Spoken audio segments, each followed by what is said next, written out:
उद्या भाजप आणि शिवसेना युतीचा जाहीरनामा प्रकाशित करण्यात येणार आहे।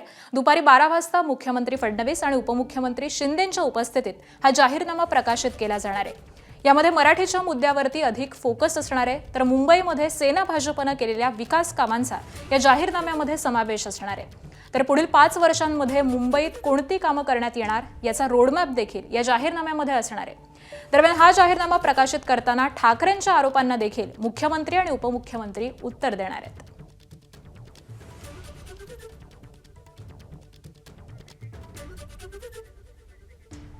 आणि याच संदर्भातली माहिती जाणून घेऊयात। आमचे प्रतिनिधी अभिषेक मुठाळ सध्या आपल्या सोबत आहेत।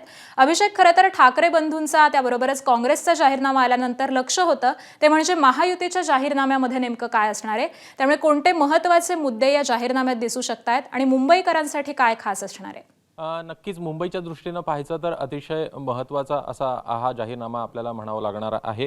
प्रामुख्याने कुठेतरी मराठीचा मुद्दा देखील आपल्याला यामध्ये हायजॅक करताना महायुती पाहायला मिळत आहे। बाळासाहेब ठाकरे यांचं जन्म शताब्दी निमित्तानं अनेक विशेष कार्यक्रम हे राबवले जाताना आपल्याला दिसतील। सोबतच मराठीसाठी विशेष कार्यक्रम राबवले जाणार आहे। सोबतच दुसरीकडे पाहायचं तर मराठी भाषेच्या अधिक प्रसारासाठीचे देखील प्रयत्न ह्या जाहीरनाम्यामधनं महायुती ही मांडताना दिसेल।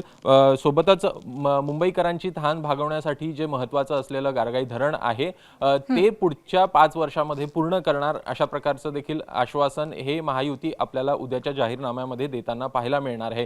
प्रामुख्याने डीपी रोड संदर्भातले अनेक प्रश्न हे आपण मागील 2 वर्षांमध्ये पाहायला मिळालेले आहे। अनेक रस्ते हे पूर्ण झालेले नाहीत आणि ते कसे पूर्ण व्हावे याच्यासाठी देखील प्रयत्न आपल्याला या महायुतीच्या जाहीरनाम्यामध्ये होताना दिसतील। आणि एकूणच जाहीरनामा पाहायचा तर पायाभूत विकास आणि पायाभूत प्रकल्पांसंदर्भात देखील विशेष काही योजना म्हणा, काही नवीन प्रकल्प म्हणा, हे देखील आपल्याला या जाहीरनाम्यामध्ये दिसणार आहेत।